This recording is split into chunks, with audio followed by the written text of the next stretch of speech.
Good morning, everybody. How was your evening last night? Was Portland awesome to you? Were you helping keep Portland weird? So just a quick announcement. Yesterday, for a little while, we were the top trender on Twitter.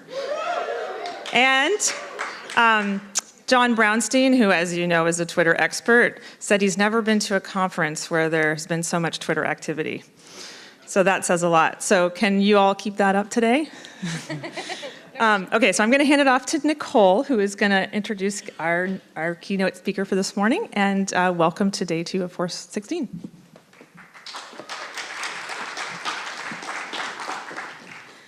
I'm pleased to introduce Cassidy Sugimoto from Indiana University in Bloomington, Indiana. Cassidy has an undergraduate degree in music performance, an MS in library science, and a PhD in information and library science from the University of North Carolina at Chapel Hill. Cassidy performs research on scholarly communication and scientometrics, examining the formal and informal ways in which knowledge producers consume and disseminate scholarship. Cassidy has co-edited 3 books and has published 60 journal articles on the topic. She is actively involved in teaching and service and has been rewarded in these areas with an Indiana University Trustees Teaching Award and a National Service Award from the Association of Information Science and Technology. She is currently the president of the International Society for Scientometrics and Informatics, as well as the president of faculty of Indiana University Bloomington. Today, she'll be talking to us about structural disruptions in the reward system of science. Welcome, Cassidy.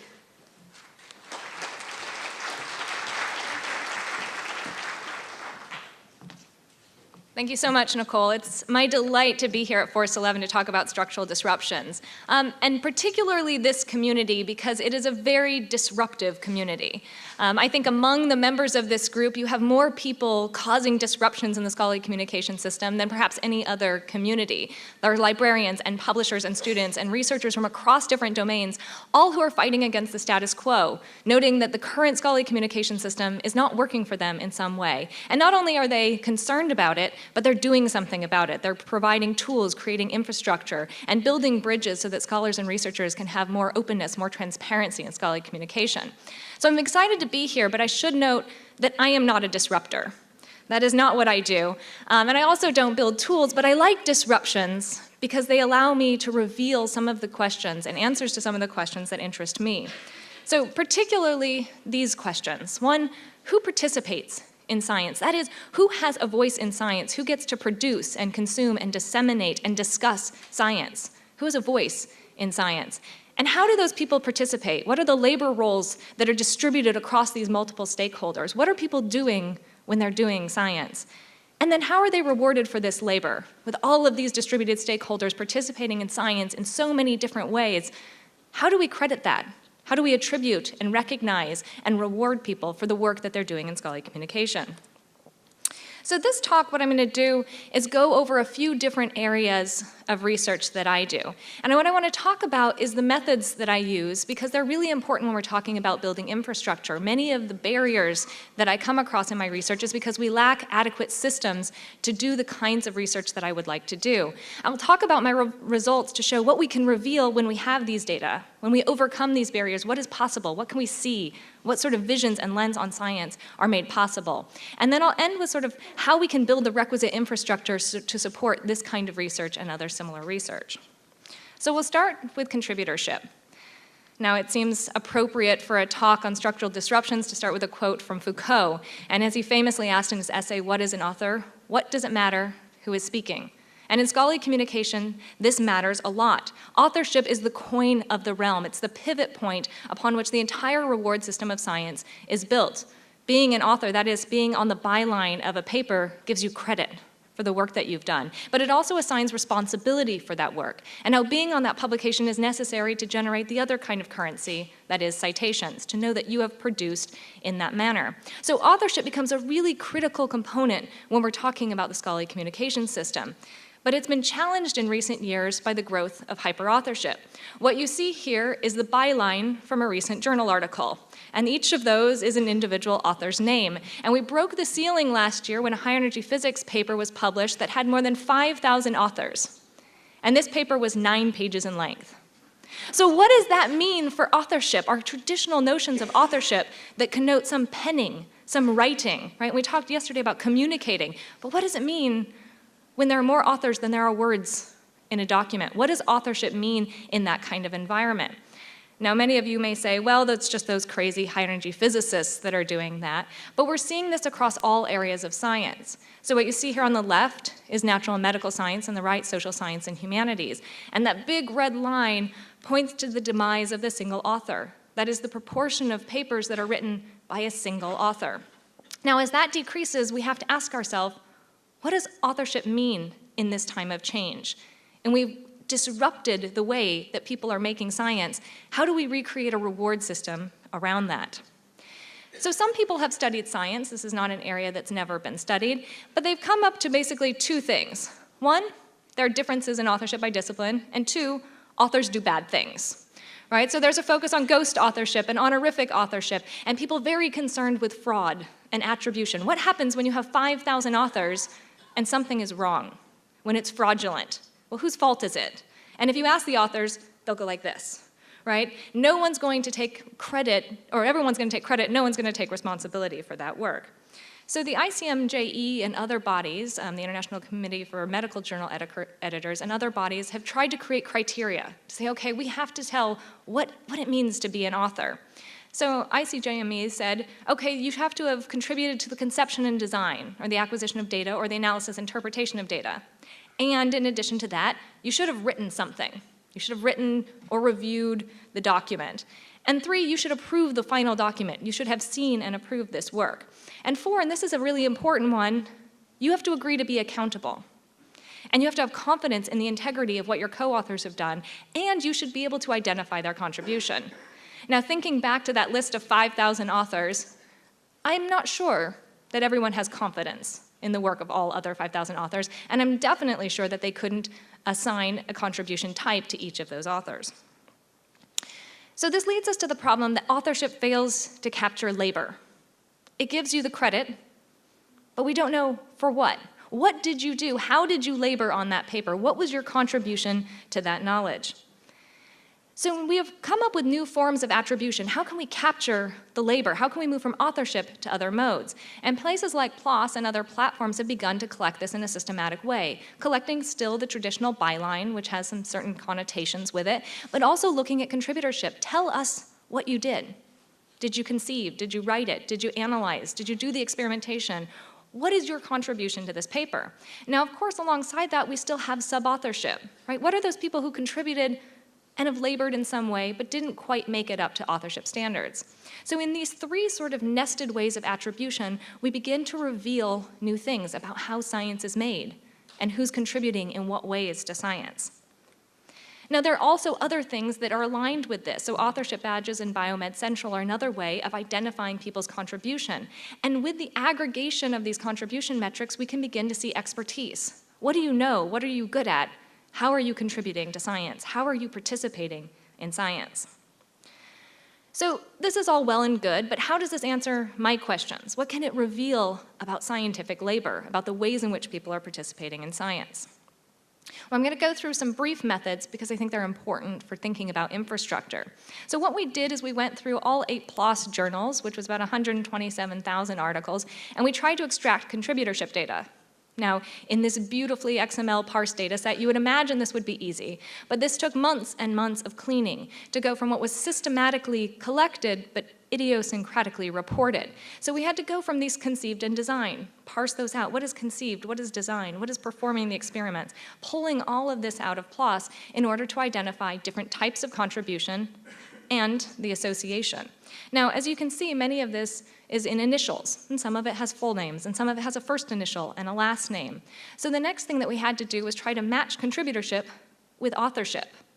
And now one of the things I'll talk about a lot at the end is interoperability. And what we see here is even within one system, the data is not talking to each other. The data on contributorship is not talking to the data on authorship, right? And so matching that was a really arduous kind of cleaning task. How can we identify which author contributed in which way and parse that out? At the end, we came up with about 5 different main categories. analyzed the data, conceived and designed the experiments, contributing reagents and tools, performing experiments, and writing the paper. And we were able to capture most of the labor roles in those ways. Now, one thing I want you to note is that other category, because I love miscellanea, right? More than 20,000 different kinds of contributor types that didn't fall in those 5 categories. So there's a long tail of this that shows the heterogeneity of labor in scientific data. What we're able to capture and what I'll discuss here are those top 5, the dominant 5, but there's still a lot of work to be able to understand what are those 20,000 other kinds of ways people can labor in science. So what kinds of questions can be answered? Well, we'll start with how distributed the labor. If we look at the ICMJE recommendations, they think about someone who's involved with multiple aspects of the paper. Well, how common is that? How common is it that someone is doing all 5? Well, as we can see here, it's not very common by discipline. So health, biomedical research, clinical medicine, and biology have a very, very small percentage of people in the red who contributed to all 5 types, and a disproportionately large plurality of people who are contributing in one way, right? Doing one thing. So what does that mean when we isolate different tasks? When there are multiple authors who are only doing one part of a paper, is that efficient, or does that lead to fraud? Right? Lots of questions that can be revealed when we see sort of this distribution. Now, one important thing is to look at that 50% line. And what this shows is there is no discipline in which the majority of authors are doing 4 or 5 tasks. In most disciplines, labor is distributed. And that becomes a really interesting notion around scientific labor in the 21st century. We can also ask, if you're only doing one task, what is that task? What are you doing? And absolutely across the board, we can expect that you're performing the experiments. If you're only doing one thing, you're doing experimentation. Now, I want you to think about what that means for a second. The person who's doing the labor is not the person who conceived and designed the experiment. It's not the person who's writing the paper. Those things are divorced. And when those are separated, what can happen in science? And it becomes a really interesting question, again, about the production of science, particularly if you think of pharmaceutical fields and other areas. Now, similarly, we can ask, what are related? What contribution tasks tend to go in hand? And what we see here is conceiving and designing the experiment and writing are very closely linked. Those go really hand in hand. But think about this space. We have someone who's thinking up of a project, handing it off to other people to do it, and then taking it back and writing it and disseminating it and communicating it. Again, is that efficient? Which pieces are lost? What is lost in the middle of those spaces when different contributorship tasks are not related? We can also ask, what constitutes authorship by discipline? So in this graph, we took just one category, writing the paper. How important is that? What percentages of authors are associated with that task by discipline? And in the arts and the humanities and the social sciences, this is a really important task. If you're an author on the paper, you probably wrote the paper. If you're in clinical medicine, biomedical, or biology, you probably didn't write the paper. That's a task that's isolated to a few individuals. Very few authors are associated with that task. So there's many things that we can reveal about how science is being produced. And I think it tells us some very interesting pressure points on scientific labor. We can also ask, which of the authors are doing which of the tasks? So we've long known that first and last author are dominant positions, particularly in the medical sciences. So are they disproportionately associated with something? And what we see is, yes, first and last authors tend to be disproportionately associated with all kinds of tasks, with analyzing, conceiving, designing it. Those are, in fact, dominant authors. Except when we come to experimentation, the gap is lessened there. So experimentation is a task relegated to middle authors, which makes sense in the kinds of things that we've shown before. And we can also look at how many tasks are done. When someone's doing a task, how many are they doing and who is doing the most? And our first author is overwhelmingly contributing in all of these things, showing that the first author is really leading the paper, is really threading together all of these contribution tasks. The last author falling a little bit behind, and the middle author definitely isolated to single tasks. So when we start to see these disparities, these dispositions, that a first author is doing disproportionately more, that middle authors are relegated to certain roles, it makes us ask the question, well, then is scientific labor equitable? Is it distributed equitably? Who is doing what? Who gets to participate in science in which ways? So I'd like to turn our lens now to a very particular socio-demographic characteristic which interests me and which I study a lot, and that is gender differences in science. What could contributorship reveal about gender disparities. So let's start a little bit broader than that and look about gender differences in science production in general. Now what you see here is a pretty graphic which suppresses the year of data that it took to clean and analyze data, to associate an author with a gender that we did for the Web of Science for the last 5 years. And in doing that, we had to create country-specific lists. We had to validate our data. We had to clean through it because there wasn't a database that could tell us the gender of the author. So we had to create proxies, a tremendous amount of work that goes into this because we failed to capture sociodemographic characteristics for our production. But at the end of this, we can reveal something very interesting. The darker the blue, the more male-dominated the production in the country, and the darker the pink, the more female-dominated. And as you can see, it's a blue-blue world. So this tells us that there is a gender difference in scientific production. So we have to start with that assumption already when we go into contributorship. Now you may say, yes, but there's a different portfolio by discipline. Well, this overlays it on a map of science, where you see very male domination in math and physics and chemistry and earth and science. And when we see female areas, there tend to be care work, education, nursing, social work, library science. Very few disciplines that are actually female dominated. The humanities, also a very male dominated area. Now, when we're thinking about the structure of science and these teams, the rise of hyper-authorship, we also have to think about collaboration. Is collaboration equally open to all participants? Can everyone participate in collaboration in the same way? And what you're seeing here is the propensity to collaborate nationally versus internationally by men and women. So that bar in the middle would say whether something favors more national collaboration or international collaboration by country. And the important thing to note on this slide is how the pink line hangs on the national collaboration side for every single country. That is, women are more likely to have domestic collaborations than international collaborations. The ways in which they're participating in collaboration are different. This becomes really important when we think about collaboration, but also when we think about the reward system in science. So what you see on this chart is your likelihood of getting cited by different kinds of papers. So a single author paper that's by a woman or by a man, a national collaboration that has a first authored female, last authored female, et cetera, and international collaboration. And your takeaway is if you want to get cited, the worst thing to do is be a woman and write a paper alone. The second worst thing to do is write it with other people nationally, but be first or last author. And the third worst thing is to do it in international collaboration. So male first authored, male last authored papers are much more highly cited than female first authored and last authored papers, and international papers are cited more highly than national papers. So when you have women who are participating more domestically than internationally, that becomes a citation disadvantage that's compounded with the citation disadvantage by gender. So many implications for the reward system when we restructure but don't make that equitable. So let's go back to contributorship for a second. What can contributorship then begin to tell us about these disparities? How can it piece out some of the things that we're seeing here? Well, the first question that we can ask is, are labor roles gendered? So taking all of that PLOS data, we said, are women more likely to be associated with a certain labor tasks? And yes, disproportionately likely to be performing the experimentation, and disproportionately unlikely to be doing any of the other tasks. That is, we have women doing the work of science, but not writing it, not conceiving or designing it, not harnessing the resources in science, not allocating, distributing resources in science. So women's authorship is connoted with work, and male's authorship is connoted with tasks like writing, conceiving, contributing resources and tools. Now, if you think back to those authorship positions, this begins to reveal something about the substructure of science. Now you say, okay, well, does this matter if it's a lead author? This is just because women are only 25% of full professors, so among PIs, they tend to be leads, and they're not going to be doing the experimentation.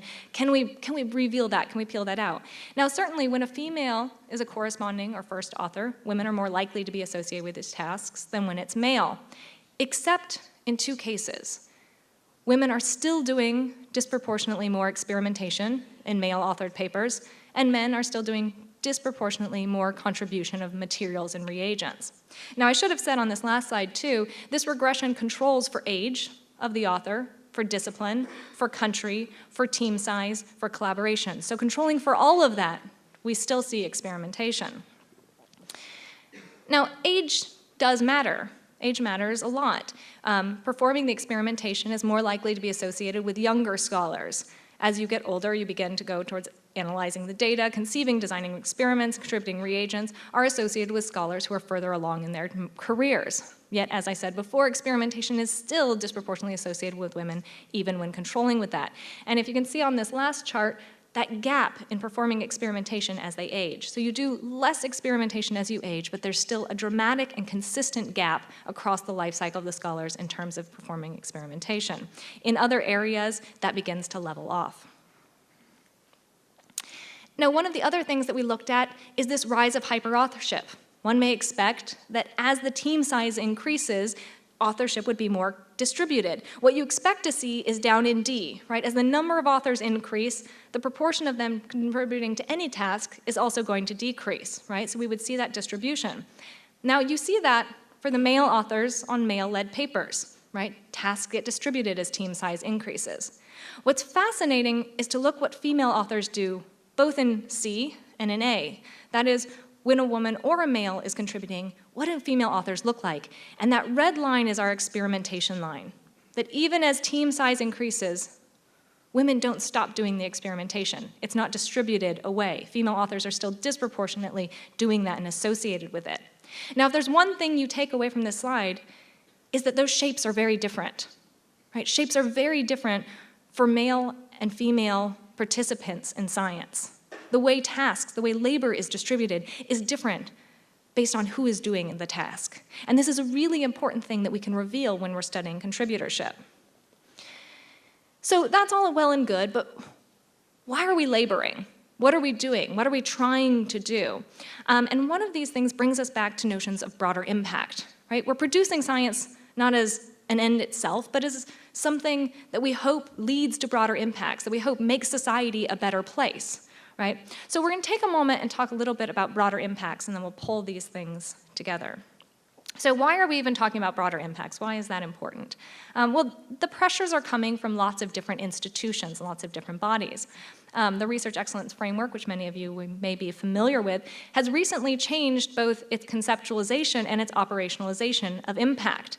So before, impact was conceptualized as something dealing with science on science. And citations were a great way to measure that, right? So we could measure impact through citation. But recently they changed it to say impact is any effect on, change or benefit to the economy, society, culture, public policy or services, health, the environment or quality of life beyond academia. And now this makes 20% of the criteria for performance for success is how have you had an impact beyond academia? What was the effect of science, not on scientists, but science on society? So many of these research assessment exercises are asking for this. We can go to the National Science Foundation, which also asks us to broaden our dissemination to enhance scientific and technological understanding for many different kinds of stakeholders, for students, for scientists, for members of Congress, for teachers, and the general public. Right? There is a call to identify the way in which your science is making a difference. How is that labor making a difference in the world? Now we can even go to the institutional level. I pulled this out from my own institution, Indiana University, Bloomington, which says, we want you to demonstrate your impact on diverse communities, how you've had an impact inside the academy and beyond. We want to look at your public scholarship. How have you expanded your range of audiences? Now that's a really important phrase for me, expanding your range of audiences. Who has a voice in science? Who gets to talk about science? So, altmetrics. Is this an answer? Does this measure broader impacts? Let's start with a little bit of a vision of altmetrics. So in 2014, in our book Beyond Bibliometrics, Jason Priam said 3 things about altmetrics, which I think are really important when we're trying to see whether we can use altmetrics as a broader impact statement. First, he said, altmetrics are an approach to uncovering previously invisible traces of scholarly impact. That is to make manifest which was previously hidden, to tell us more about the heterogeneity of science, of impact. And 2, he argues that citations, while useful, miss many important kinds of impact. That is, setting up altmetrics as different from, as revealing new, nuanced ways that citations just weren't able to capture. And where we're thinking about moving from science on science to science on the public, altmetrics becomes a potential avenue to do that. And third, and this is really important for the disruptors in the room, is that he argued that citations are a product of a slow, rigid, formal communication system. but that science wasn't like that science is fast and messy and chaotic, and we need systems that can trace that can look at science as it's being produced, that can look at the impacts of science that fall outside of our formal and rigid formal publication systems. So zealots for altmetrics will say something like this. Here is the promise of altmetrics. We have a scholar and they do many things. They teach, they go to conferences like this one, they publish, they analyze, they discuss, they read. Occasionally they have private lives. They do all of these things, but citations only capture one part of that, right? Publishing. And then they only capture one other note of that, how other scholars are publishing. And what we need to do is harness all of that heterogeneity, find out all of the ways in which they're communicating science, in which they're discussing science, in which they're constructing science. And furthermore, we might be able to see their impact on the rest of the world, not just their impact on other scientists. The problem here has been identifying that audience, the invisible audience that we're trying to reach. If we're talking about broader impact, we have to ask ourselves, broader impact upon whom? More specifically, who are those entities that are creating this impact? So if we think about social media, we can say, great, I tweeted out, and 5,000 people tweeted about my article. Well, who are those 5,000 people? Is that the lay public? Are these other scientists? Are these the proverbial soccer mom? Who is tweeting about my thing? What are the entities producing this? Without knowledge of those entities, of that audience, we can't interpret altmetrics as being a broader impact indicator. So there was a brief validation exercise that we did that I think is important in revealing some of this. Many of you may be familiar with altmetric.com, which is a large aggregator of altmetric data. And they create 4 categories. And they say, okay, there are scientists, there's the public, there are practitioners, and there are science communicators. And what we're going to do is show you the proportion of your tweets that are coming from each of those categories. Now, we thought that this was fantastic and amazing. We could really identify the audiences of our work. So we took a random sample of these, and we did a very, very simple test. We asked, what proportion of the people categorized in that way have a doctoral degree? Now, 63% of the scientists had a doctoral degree. It's a pretty strong signal. But nearly a third of the public practitioners and communicators also had doctoral degrees. Now, given the proportion of people in the general population who have a doctoral degree, this shows some strong problems in these types of categorizations, right? What we're seeing here is that we're misclassifying a lot of people. So why are we misclassifying them? And it also shows that there are a lot of doctoral people in this Twitter network, on these scientific networks, right? So is it broader impact upon the public or broader impact upon scientists? So we undertook a study to try to just identify scientists then. Can we just identify scientists? Let's forget about the public. Let's forget about communicators and practitioners for a second. Can we just do that simple task of identifying scientists on Twitter? Now, many of you may be saying, why Twitter? Why are we always talking about Twitter? Why is this an important thing to do? Well, I'll give you 2 reasons. 1, the public is on Twitter. So 1 in 4 adults is on Twitter, and it's the 8th most visited site according to Alexa. And 2, scientists are on Twitter.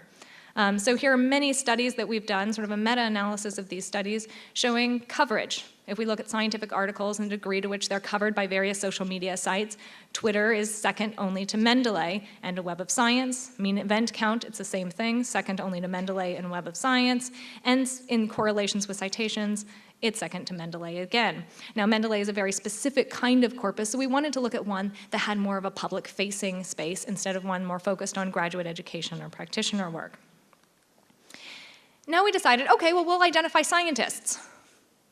Well, who's a scientist, right? This becomes a really problematic thing. So we took the US Bureau of Labor Statistics, which gives us different occupational codes. We took Wikipedia, which gives us scientific occupational codes, and we came up with 322 different titles for a scientist, right? A lot of work, and now I tell you this story again to tell you that even identifying a scientist on Twitter is not an easy thing to do right now.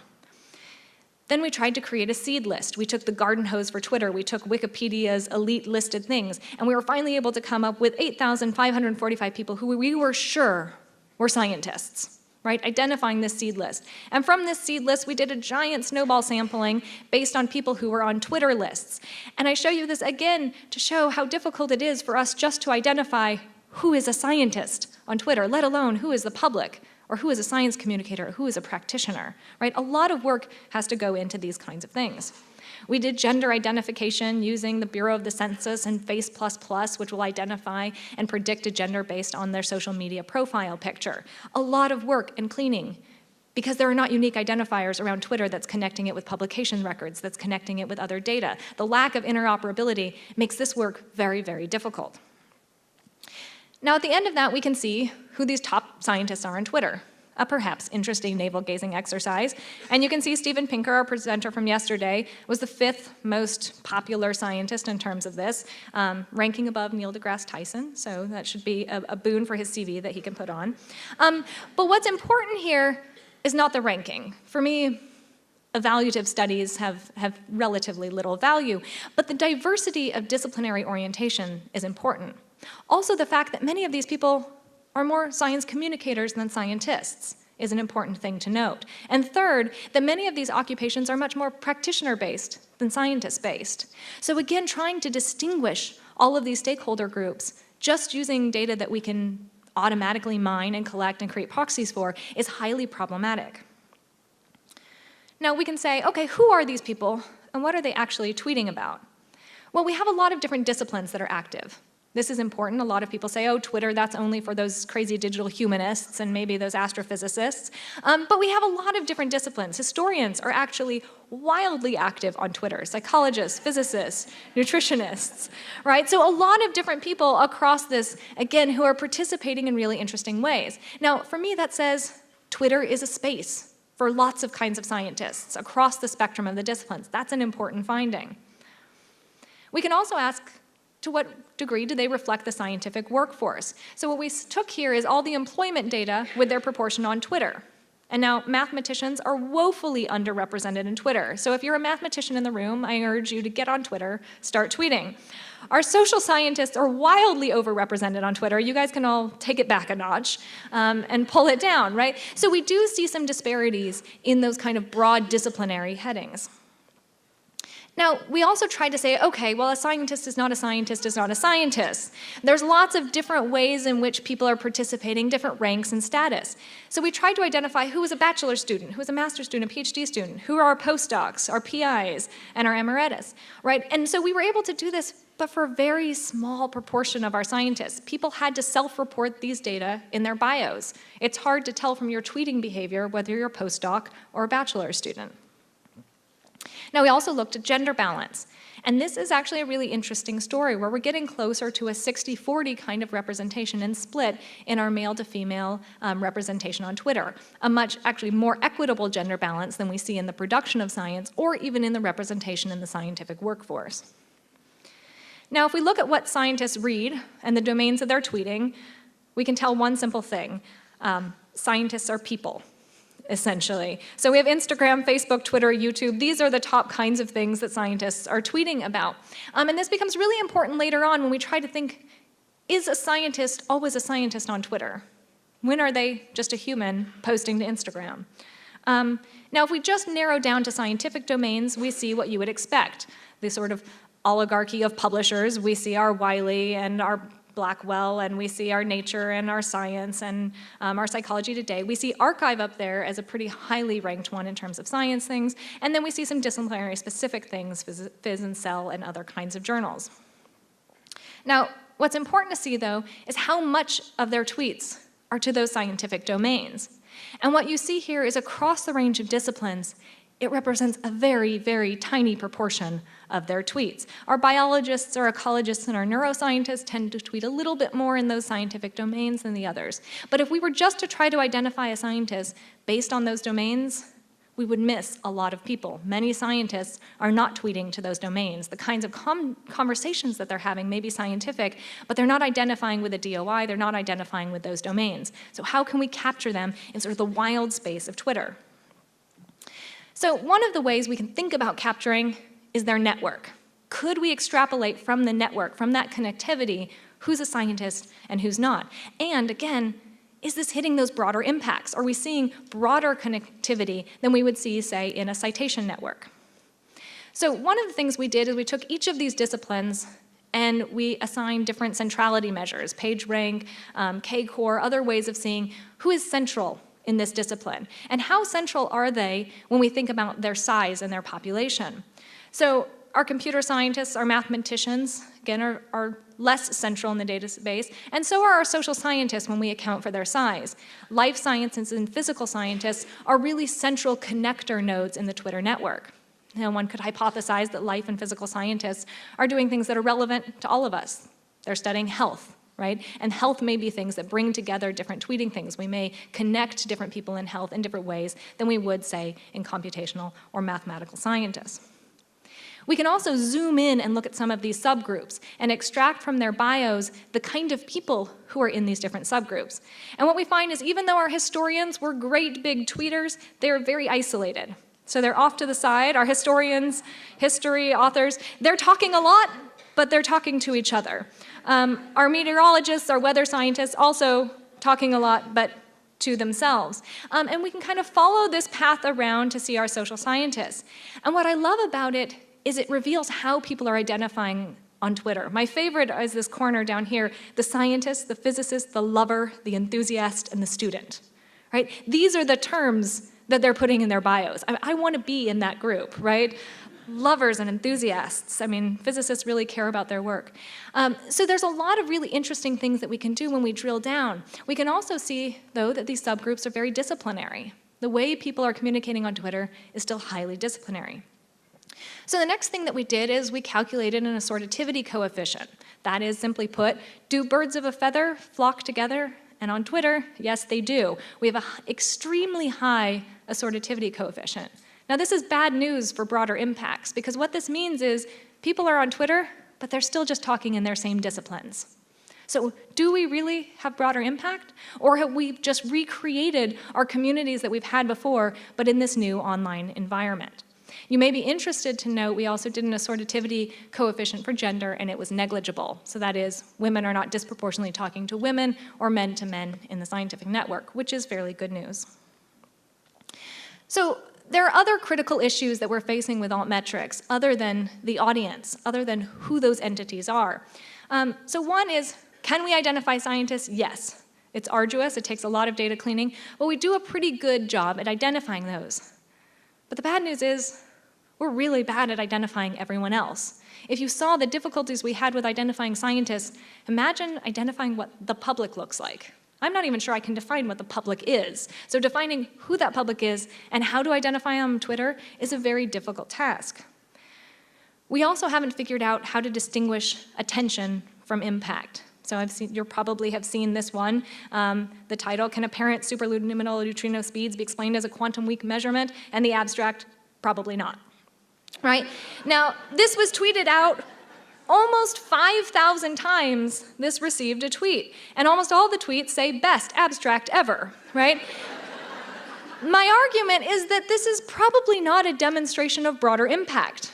This is attention, this is humor, right? Have we engaged with the public or with other scientists or with science communicators? Probably not. You're probably all familiar with this one too, which had a little proofreading error. Should we cite the crappy Gabor paper here? Received nearly 7,000 tweets, and you can guess that it was not about melanism, but rather about proofreading and copy editing, right? How do we distinguish when it's attention and when it's impact? Now, one of the ways we've thought to do this is try to pull out the level of engagement in the context of the tweet. We thought, well, just like early citation motivation studies, if we look at the context, if we look at the sentiment of the text, maybe we can see something about how much they're engaging. Well, the problem is that the majority of tweets are just the title of the article. And then they're retweeting again and again. How can we see whether people engaged with it? Did they read it? Did it impact them in some way? Is there some demonstrable impact upon their life? And that is very hard to do from the traces of an altmetric source itself, right? So how do we move from those traces of so-called impact to actually demonstrating impact and broader impact? So let's go to building requisite infrastructure. What can we do to build the tools, the systems that can capture these data? Because here is the problem that I think is most critical for the research that I am trying to do. The critical problem that makes it hard for me to answer the kinds of questions that I want to answer. And that is that current systems fail to capture the requisite variety of scholarly communication. Our big structural disruptions are that we have more heterogeneity. Now, many of you may be familiar with the law of requisite variety. This is a popular law for cybernetics that was developed in 1948. And it says if a system is to be stable, the number of states of its control mechanism must be greater than or equal to the number of the states in the system being controlled. Simply put, if we have a lot of heterogeneity in input, our system needs to be able to account for that. We need to have heterogeneity both in input and output. The system needs to be set up so that the mechanisms replicate the reality of the environment. And what we've seen is that the reality of the environment is that we have disruptive changes in who participates in science, the ways they participate, and how this is measured, but our systems don't account for this heterogeneity. Our systems are still in a space in which they assume things about who's going to participate, about how they're going to participate, and about how we should measure that. And those assumptions don't match our current environment. So openness is the word du jour, right? It's open access, open science, open data, everything is open. And openness is brilliant and beautiful, and I love it. The problem is openness doesn't mean feral, right? We're not in a wildness. And so I think in some people trying to open up the bridge fail to actually capture the data that they want to capture. So some groups are doing amazing work, and the people in this room are among those. NISA worked on standards for altmetrics. ORCID has been wonderful in trying to create an identifier around the human agents in the scholarly communication system, arguably the most important pivot point happening in this.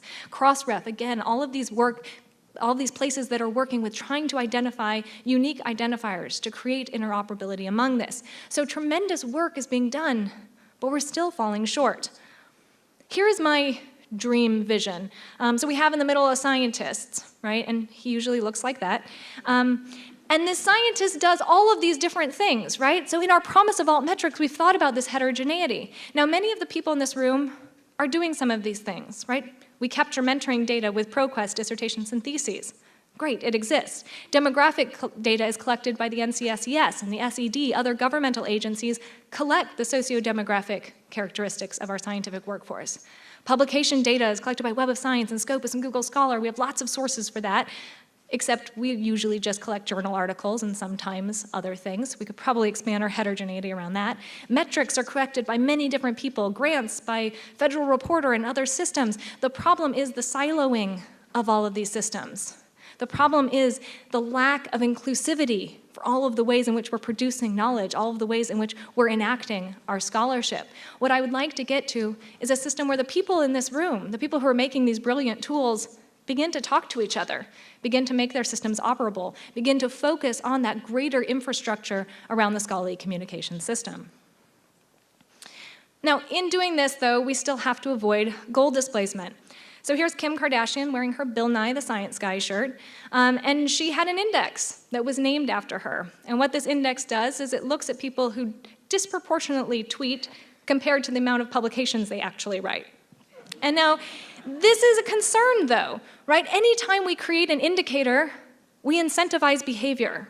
So what we're doing is incentivizing people to tweet more, incentivizing them to write tweetable papers. And what we don't want to do is let the tweet become the end in itself. What we don't want to do is create an indicator that displaces our goals, that changes the direction in which we're going.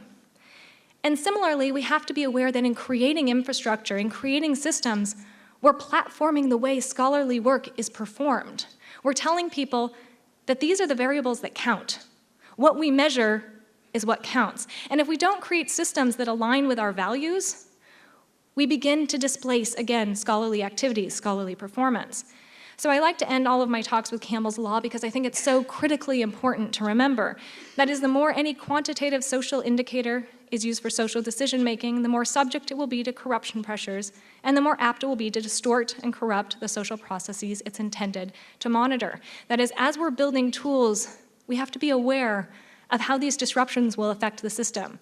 We have to keep in mind our values as scholarly communication experts and participants and creators, and ensure that those values are harnessed in these tools and systems that we're creating. So with that, I'll thank you for listening, thank Force 11 for inviting me, thank Sloan for funding me, and thank my collaborator, Vincent Lariviere, who helps me to answer all the questions that interest me. Thank you.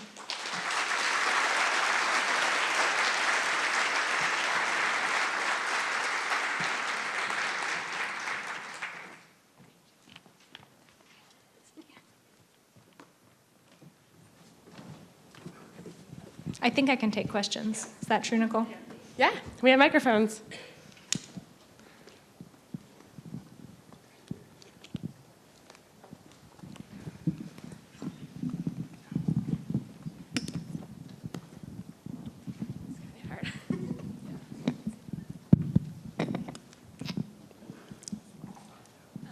Can I ask the question now?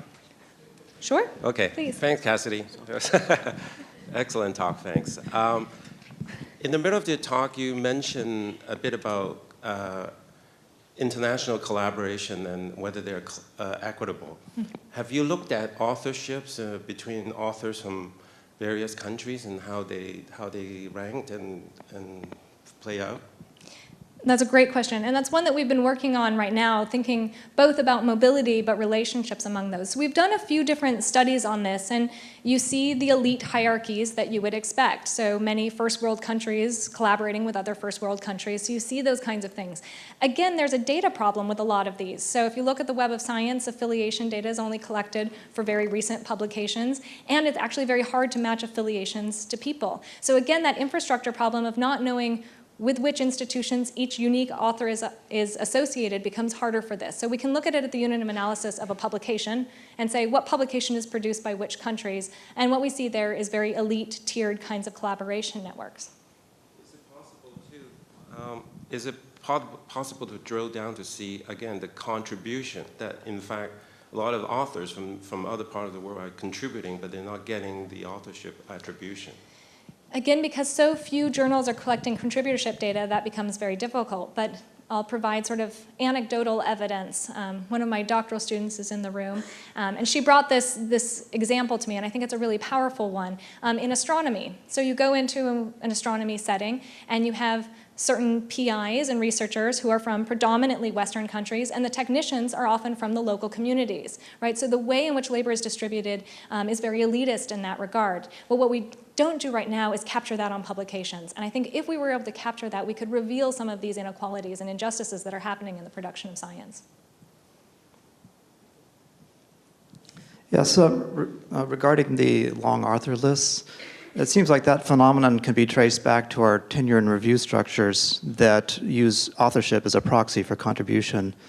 So I'm wondering if there's a push by some publishers to explicitly call out contribution as separate from authorship, is there a comparable and equally necessary push to allow contributions other than authorship to be listed on CVs and that would be recognized? So in other words, can I put a paper on my CV that I didn't author but that I might have contributed to? Mm-hmm.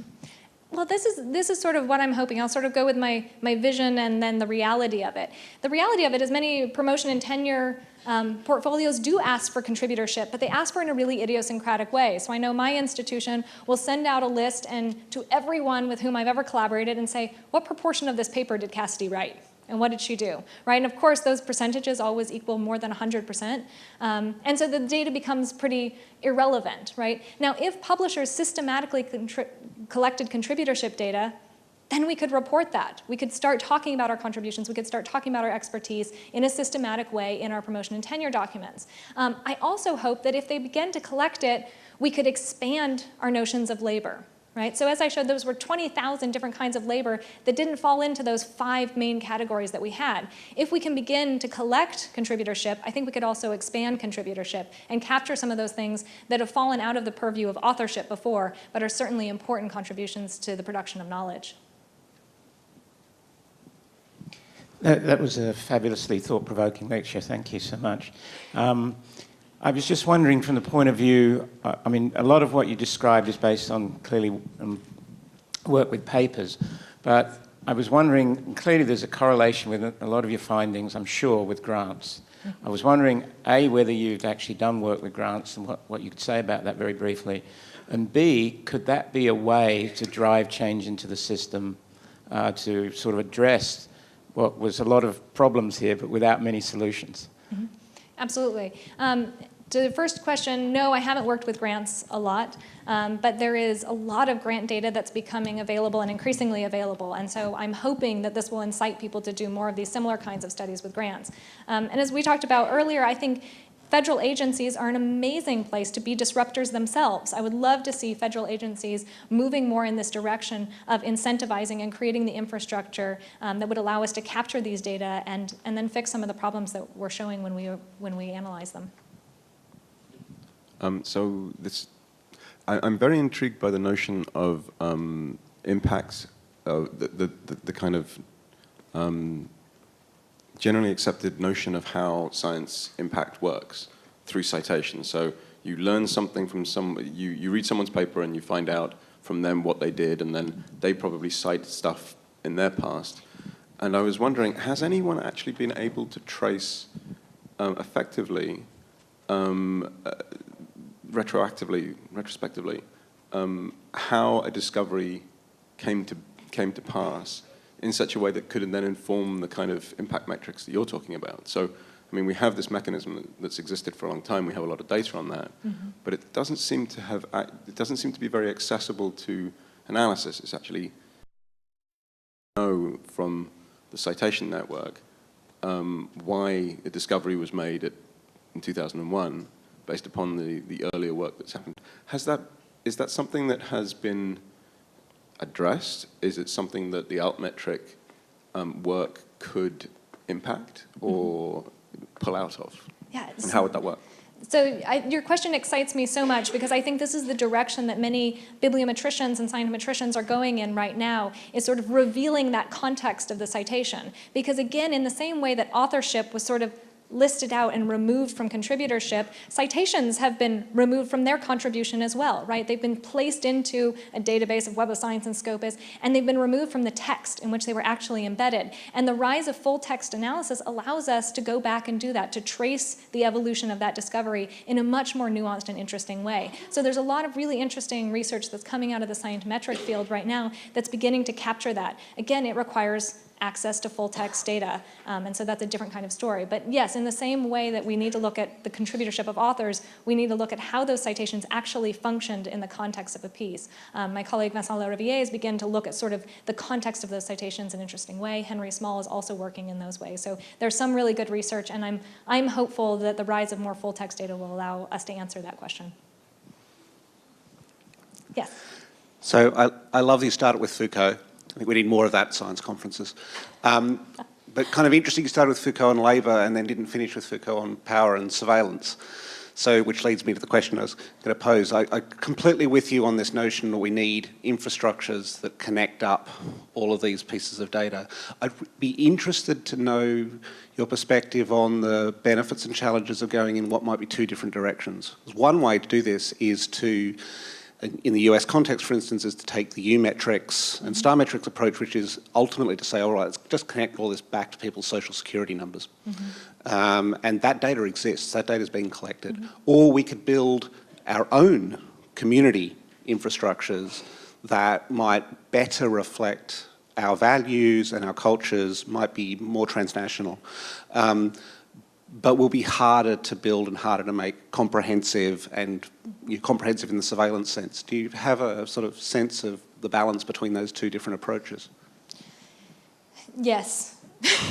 Yes, I think what we're doing, this is the difficulty, right? And everyone in this room, I think, is trying in some ways. And so frankly, I would actually rather turn it back to the audience to answer that question than answer it myself. But we're getting much better at data mining, right? And so a lot of these systems were built on really heavily curated kinds of systems that asked for the researcher to do a lot of work.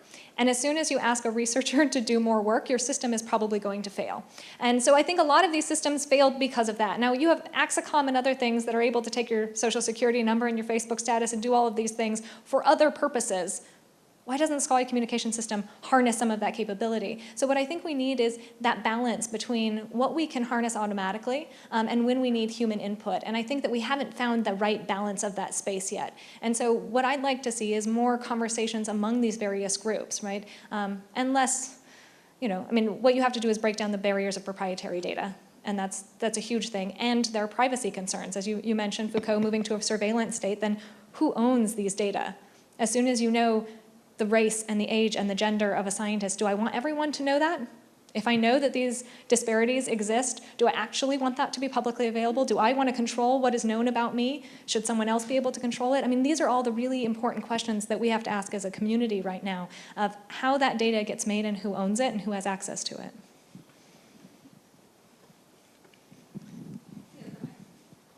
Hello. On your left. Hi. On your gender equality map, there were a couple countries that were pink and even a couple that were white. I think Argentina was pretty whitish. Are there any insights on what they're doing right or what we can learn from or things like that? Yeah, so there are a couple things One story is sad. So in those that are most female dominated, they have very, very low production. So what we're seeing is less than 1,000 papers, in some case less than 100 papers. So that variation actually shows a lot of brain drain. So many of the men in that country have left and are publishing in other places. The women who are left are then dominating, but their publications are sort of lower productivity than other countries. We also saw, though, former communist Soviet and former Soviet countries tend to have better gender equality in production than other countries. So that's another explanatory variable that can talk about how both political structures then contribute to different equalities in scientific workforce. Hi, Cassidy, over here, William Gunn. I was struck kind of by the parallels between the Brownstein talk from yesterday and your talk today, because what you're essentially describing is looking at a kind of digital phenotype for research. And I was turning that in my head around with some of the, with what Todd Vision showed the other day, where if you have a team of people that are doing careful, controlled annotations on phenotypes in a database, you can use that to text mine out and pull out new hypotheses. Mm-hmm. And I'm wondering, you know, maybe is there something we could do with a digital phenotype that could actually allow us to point us in new directions, you know, of new kinds of research that's not being done or linking up pieces that we wouldn't otherwise. Absolutely, and if John's here, he should take that question too.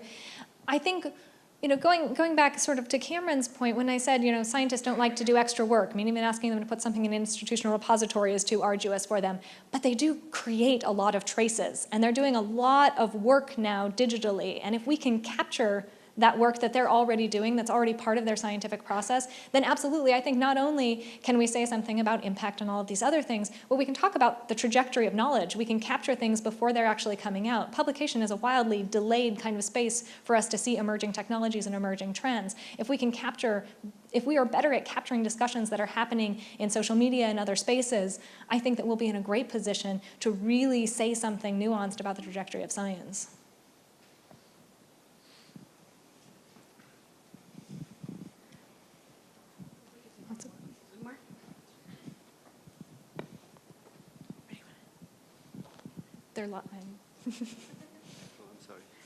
So I think you were saying that we need some sort of change of culture as well, right?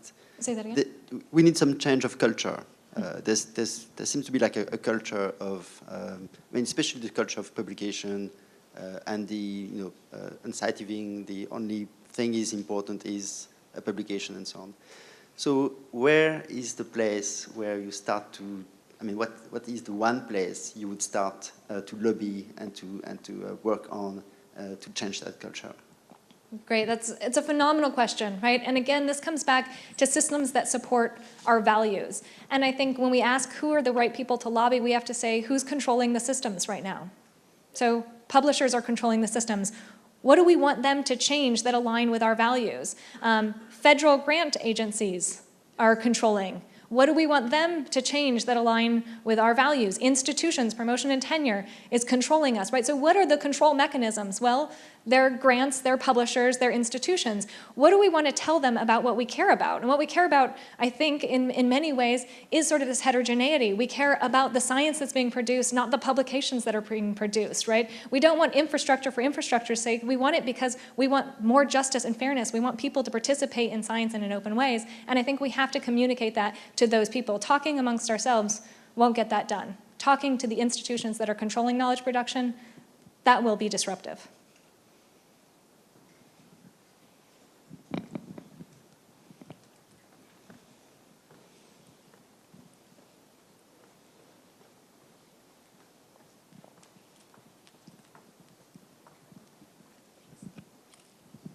Peter Murray-Rust. First of all, that was a wonderful talk, but I also found it depressing because what you showed was an ever-increasing energy to talk to ourselves and measure ourselves.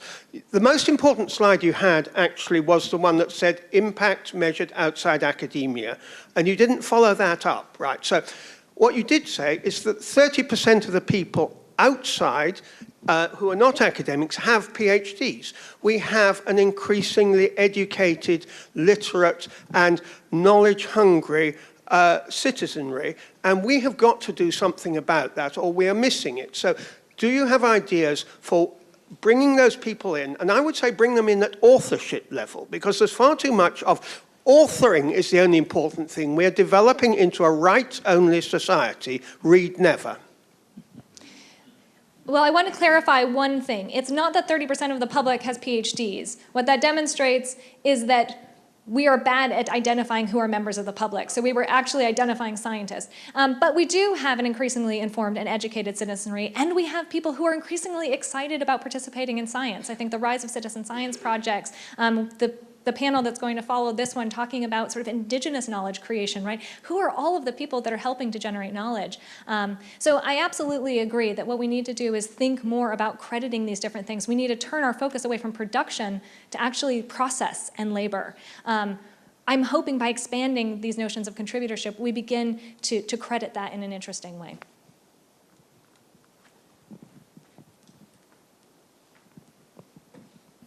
Hi, Marianne Martone. I'll be talking a little bit later about a FORCE program called the Scholarly Commons, which actually couldn't have had a better lead into this, because I actually think part of this is that it's time for us as a community to sort of take ownership instead of reacting against what it is that we are told we must do. If we believe that scholarship is designed and research is designed to help the public, because the public particularly is now funding it, unlike back in 1600 when we decided we wanted to communicate with each other, we now need to design the system to do what it is we do. And I think part of that is just owning up to the fact as a community of practice that is why we are doing this. We are not doing this so that we can constantly go and butt our heads against existing systems. And so I think the idea of now just declaring that this is what scholarship is for and research is for, whether everybody believes it or not, it's time for us to sort of seize and own it and define the scholarly commons, because we have the pieces. We have the pieces. We just don't collectively sort of work towards this. We keep saying, well, you have to change this, you have to change this. But Force 11 was founded because the scholars wanted to seize control of this and say, no, no, no, right? This is why we want to do this. So I think it's really time for us to be very vocal about it and start to brand it. I agree. Go forward and disrupt.